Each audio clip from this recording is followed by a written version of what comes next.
इनका मुंह कठपुतली जैसा कैसे हो गया? मेरा इकलौता पति कठपुतली बन गया। केतकी दिन भर सिर पीट पीट कर रोती रहती है।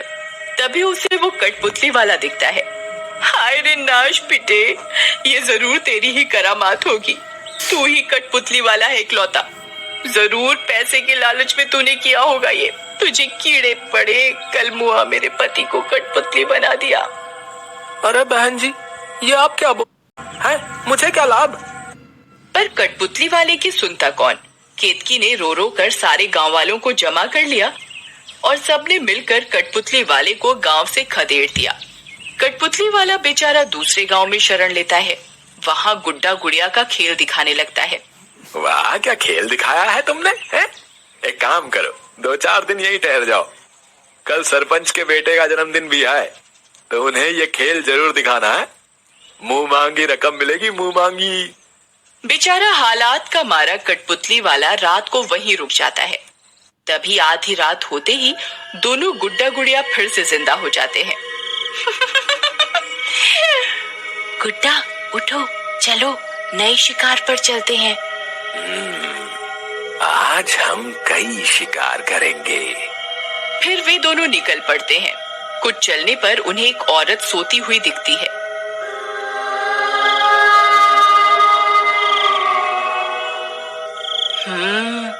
क्यों ना मैं इस औरत को अपने जैसा बना दूं?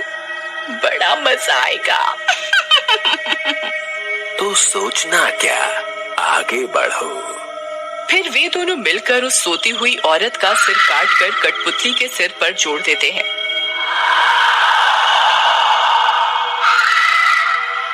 वाह, कितना जच रहा है ये इस पे। चलो आगे और शिकार करते हैं। फिर भूतिया गुड्डा गुड़िया आगे बढ़ते हैं।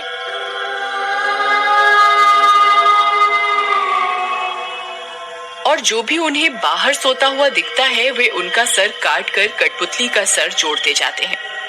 सुबह होने से पहले वे दोनों उसी जगह पर जाने लगते हैं।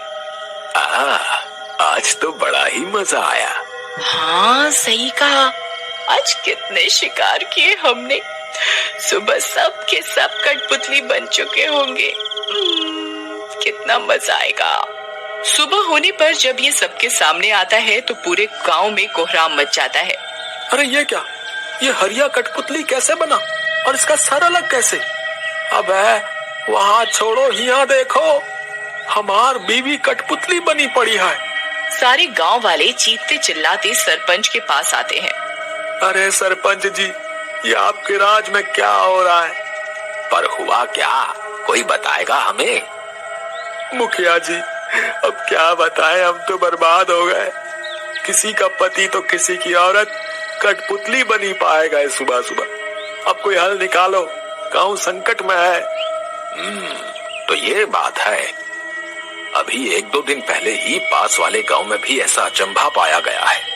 सरपंच कुछ देर अपने मुंह पर हाथ रखकर सोचता है, फिर रामू से कहता है, सुनो रमू, मैंने एक उपाय सोच लिया है इस मुसीबत का। तुम शाम को सबको बुलाओ। शाम को बचे खुचे गांव वाले इकट्ठा होते हैं। तभी वहां सरपंच एक जादूगर बासुरू वाले को साथ लेकर आता है। उसमें कठपुतली वाला भी आया होता है, अपने भूतिया गुड्डे गुड़िया लेकर। सुना है तुम बहुत बढ़िया खेल दिखाते हो, फिर देरी कैसी, शुरू करो। जो हुकुम। कठपुतली वाला अपने भूतिया गुड्डे गुड़िया झोले से निकालता है और खेल शुरू करता है। खेल चल ही रहा होता है कि सरपंच जादूगर को इशारा करता है। गुड्डा गुड़िया यहाँ खेल दिखाई रहे होते हैं कि जादूगर जादुई बांसुरी बजाने लगता है। तभी गुड्डा गुड़िया जादुई बांसुरी की आवाज से बेचैन होने लगते हैं। अरे गुड़िया, ये कौन आ गया? कहीं ऐसा ना हो ये हमारा भांडा फोड़ दे।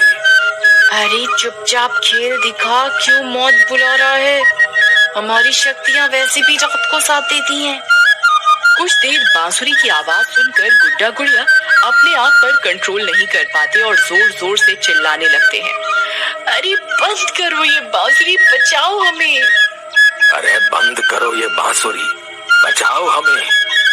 कठपुतली से आवाज निकलती देख वहाँ मौजूद सभी लोग डर जाते हैं और यहाँ से वहाँ भागने लगते हैं। अरे ये तो कोई भतुआ लागत है, भागा हो भूत, अरे भूत आ गया, भागो। बांसुरी वाला अभी भी तेज तेज बांसुरी बजाता रहता है। तभी एकाएक कठपुतली भूतिया गुड्डा गुड़िया चटकने लगते हैं और कुछ ही देर में चकनाचूर होकर मिट्टी में मिल जाते हैं।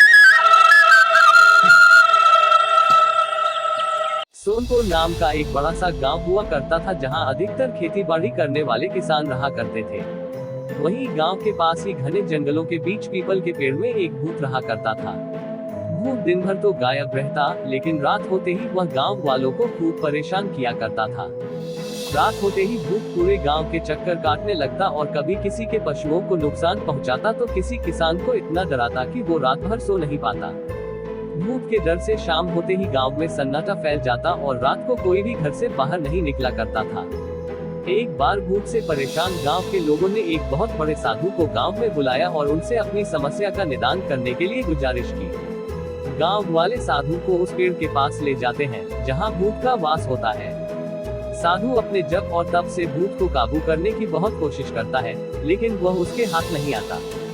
अंत में साधु भूत पर काबू पाने की युक्ति निकाल लेता है और सब गांव वालों से कहता है कि ये भूत केवल रात के अंधेरे में निकलता है, जिसका अर्थ है कि इसे दिन की रोशनी से डर लगता है और रोशनी के सहारे ही भूत से छुटकारा पाया जा सकता है। साधु की बात सुनकर सभी गांव वाले मिलकर एक योजना बनाते हैं। रात को जब भूत पेड़ से निकलकर गांव में प्रवेश करता है तो किसान हाथों में मशाल लिए चारों ओर उजाला कर देते हैं। रोशनी को देखकर भूत डर जाता है और वापस पेड़ की ओर भाग जाता है। वहीं गांव वाले भी गांव के पीछे पीछे पेड़ के पास पहुंच जाते हैं। रोशनी में साधु भूत को पेड़ से बांध देता है और फिर गांव वाले भूत को उस पेड़ के साथ ही जला देते हैं। इस तरह से गांव वालों को भूत की समस्या से निजात मिल जाता है। तो गाइस, आपको यह कहानी कैसी लगी कमेंट में बताएं और हमारे YouTube चैनल को सब्सक्राइब कर लें।